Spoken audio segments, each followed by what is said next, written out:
as I can possibly make it, because I hated history when I was a little girl. At this age, I appreciate history. And now I understand why they say those who don't learn from history are doomed to repeat it. In order for you to understand why Western civilization is very different than the Islamic world, you need to understand the history of Islam. When Prophet Muhammad supposedly revealed his revelation from the angel Gabriel that he is supposed to be the last of the prophets in the early 600s, he started preaching in his own city, Mecca. He tried to recruit friends and followers to be able to spread his religion. And he tried for 12 years and failed. And after 12 years, he was only able to recruit his immediate family and friends.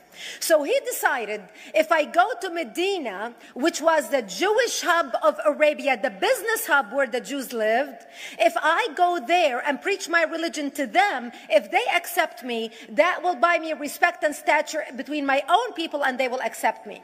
So Prophet Muhammad started borrowing a lot from the Old Testament to make his religion more palpable to the Jews, to make it a lot similar. This is why you see a lot of similarities between Judaism and Islam. For example, Jews don't eat pigs, Muslims don't eat pigs. Jews pray a few times a day, Muslims pray a few times a day. Jews fast on Yom Kippur, Muslims fast on Ramadan. And this is why you started seeing a lot of good writing in the beginning of the Quran when Prophet Muhammad was saying all the good things about the people of the book. He took his message and went to Medina trying to recruit the Jews, talking about the people of the book, talking about how similar the two religions are. When they refused to accept him and follow him as the last of the prophet, that's when he turned against them and started killing them and started expelling them. That's when Islam went from a spiritual movement for the first 12 years of Islam into a political movement cloaked in religion after the year of the Hijrah, after Muhammad went to Medina and the Jews did not accept him. He became a military warrior and declared war on them and started expelling them. Jews and Christians became dhimmi, or second-class citizens. They were only allowed to stay alive and not be killed only by paying the jizya or the protection tax. So they had a choice: convert to Islam, or if you want to stay alive, you have to pay the jizya or protection tax, living as dhimmi in the Islamic nation. Christians and Jews could not ring church bells. Jews could not blow the shofar. Christians could not ring church bells. They could not pray publicly. Christians and Jews could not gather together and build new churches or new temples. And the way they paid the jizya or the protection tax was in a monthly ceremony where they would get together downtown and the Jew would kneel on his knee and hand his goods to the mullah, who would take the goods as the price for buying the protection. And in many areas, Jews and Christians were given necklaces to wear as a receipt that they paid their jizya or their protection tax. Jews considered najis under Islam. Najis is bodily fluid. Najis is garbage. Najis is dogs. Najis is dirty. So Christians and Jews were treated as second-class citizens. Islam continued to grow. As Islam grew, more people became dhimmi, or second-class citizens. Jews and Christians were given identifiable clothing. The yellow star, which was given to the Jews that most people think is a German invention. It was actually an Islamic invention in the 9th century in Iraq by the second Khalif al-Mutawakkil of Iraq, who invented the yellow star for the Jews to be identified as they walked down the street. Because Jews were considered najis, if a Muslim man or a Jew walked on the same side of the street, the Jew had to cross the other side so the Muslim man can walk, so he's not dirtied by the filth of the Jew. Christians were given the zunnar, the belt, which most of you men are wearing right now. That was an Islamic invention for the Christians. Islam continued to grow. They went all the way to Jerusalem. They conquered Jerusalem. Christians couldn't ring their church bells in Jerusalem. The Pope in Rome in 1090 told the Christians, how could you sit idly by and allow your brethren to suffer like this in the Holy Land? You need to go liberate the Christians. You need to go help the Christians. That's why the Crusaders were launched. The Crusaders The Crusaders were not launched because they just felt like waking up in the morning and going and converting a bunch of Muslims or beheading them. The Crusaders were launched to liberate Jerusalem. And they were able to liberate Jerusalem for less than 100 years before Salah ad-Din al-Ayyubi, Saladin, took it back, and Jerusalem remained under Islamic control until 1967, when the State of Israel liberated Jerusalem, where Christians, Jews, and Muslims could pray under the same sky.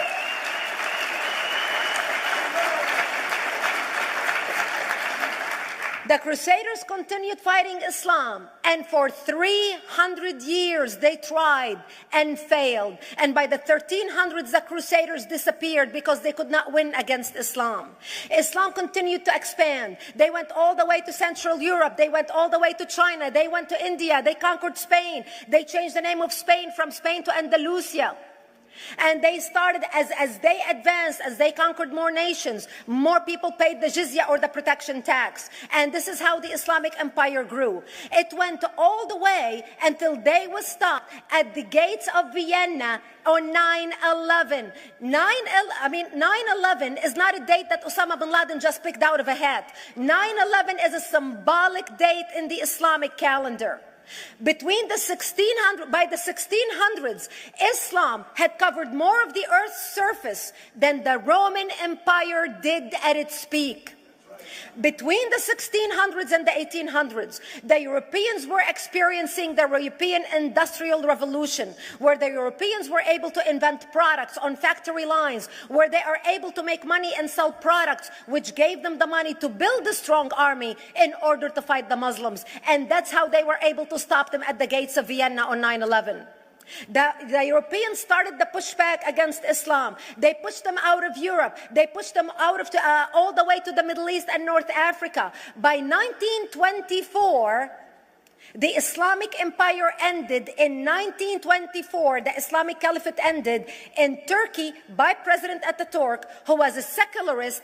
He ended the Islamic Empire, and he gave women rights to vote. He gave women a right to an education, a right to work, a right to choose a husband. He forbid women from wearing the hijab. He forbid men from wearing the beard. The Muslims hate him so much that they consider him a Jewish agent, because they believe that his mother and her bloodline was Jewish, and that was the influence on Ataturk. By the time the Islamic Empire, or the Islamic Caliphate, or the Islamic State ended in 1924, the Islamic Caliphate had existed for 1400 years, and it ended less than 100 years ago. By the time the Islamic Caliphate ended in 1924, 270 million people around the world were killed by Islam. 270 million. And we didn't have weapons of mass destruction, and there was nuclear weapons. All of these people were killed, butchered by the sword. The people in the world, less than 100 years ago, how many people knew this history? Please raise your hand. We in America have failed to educate our children about history. We in America failed to educate our population about history. Our children in high school, you take any 17, 16-year-old kid, 18-year-old kid, and ask them about World War II. They can't even tell you what happened in World War II. For them, it's ancient history, and we still have our World War II veteran walking among us. That's how little we know of history. Islam ended in 1924, the Caliphate. People thought the Caliphate will never be resurrected. The Caliphate will never come back. But two things happened in the Middle East in the last century that made the Islamists be able to resurrect the Caliphate. Number one is the discovery of oil in Saudi Arabia, which we were able to discover and were stupid enough to allow them to nationalize it. And the number two that happened was Ayatollah Khomeini coming to power in 1979. That gave the Islamists the money and also the spiritual covering in order to explode on the world stage. And people say, oh, well, the Wahhabis exported their Wahhabi radical religion. The Wahhabis are the name of Wahhab. They're not a different sect of Islam. They follow the authentic preaching of Prophet Muhammad, the way Prophet Muhammad lived and practiced his religion. This is why neither you or me or any infidel can step a foot in Mecca, because as far as they're concerned, we are filth. And as infidels, we're not allowed to step a foot, not President Obama and not anybody else. As a matter of fact, Al-Qaeda used to use Saudi Arabia and its success as an excuse to recruit members, as the example to show them how Allah has blessed Saudi Arabia because of the way they adhere to the tenets of Islam. And today we talk about ISIS. ISIS is not a new invention. ISIS resurrected the caliphate that ended less than 100 years ago. Except we are too ignorant and too uninformed to understand what ISIS is doing and why ISIS is succeeding.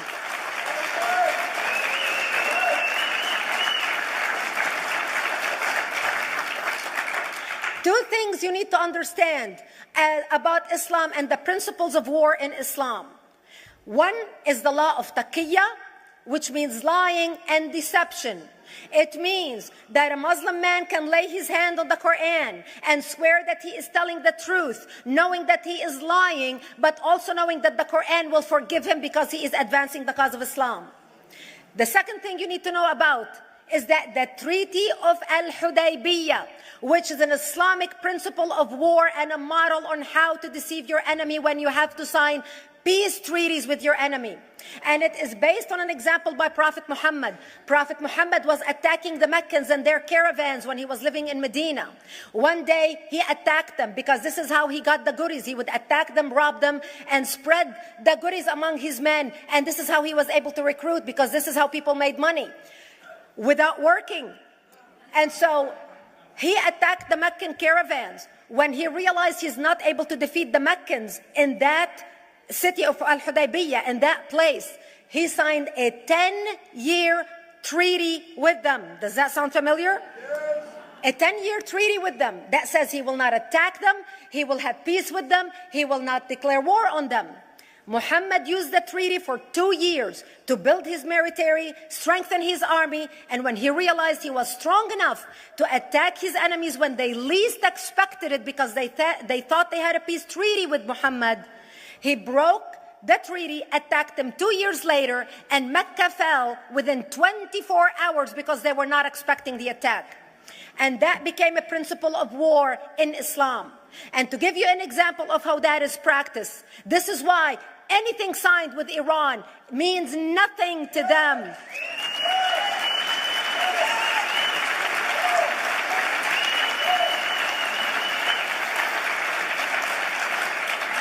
And to give you an example of how this law has been put to use in recent history, Yasser Arafat, who's not an Islamist, but he is a Muslim, met with the Israelis and signed the Oslo Accord in 1993. Remember all the handshaking at the lawn of the White House? The Oslo Accord, Yasser Arafat used the peace treaty, the Oslo Accord with Israel, to get Israel to bring him back and give him his territory, finance his military, train his police, and give his police the weapons. Yasser Arafat broke the Oslo Accord 8 years later, didn't even wait 10 years, and declared the second intifada in 2000, and all hell broke loose. He used the same treaty to win and deceive against his enemies and deceive his enemies. When Jordanian press, after Yasser Arafat signed the Oslo Accord with Israel, and Egyptian press would interview Yasser Arafat, and they would say, how could you sign a peace treaty with the devil? How could you sign a peace treaty with the Jews? Yasser Arafat will tell them, remember Hudaybiyah. That's all he would have to say. The whole Muslim world knew exactly what Yasser Arafat was talking about. We in the West and the Jews in Israel, it was over their heads. Nobody understood what Hudaybiyah was referring to.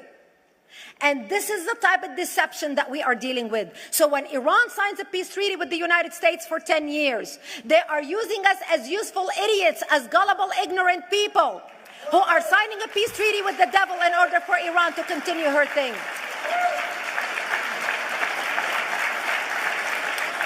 That is why it is so important to be wise about who we're going to put in the White House next year. As they say, the best way to understand something is to know its history, its genesis. How did it start? Who started it? What motivated this person to do the very specific action that he took against the other people? It all applies not just in normal life issues, but even in religion. They call Islam a religion of peace. And you've just heard what this Lebanese woman has said. And it's history that is everywhere that many people can read. But many people don't want to read it. They just accept the hearsay, the words that have been told unto them. And that is what they run with. But they don't want to go get facts about what they believe in before they believe in. Talk about the kind works and the kind action that the people, the Muslim people do that makes other people feel like they are the best people, and it's a peaceful religion. It's just peaceful because that is what they want people to know. That is what they tell people.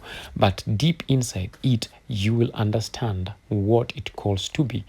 And that's why sometimes I look unto the people who call themselves Islam without understanding what they're believed in. It's like, if you really knew what you believe in, then I think you'd have reconsidered the decision that you've made.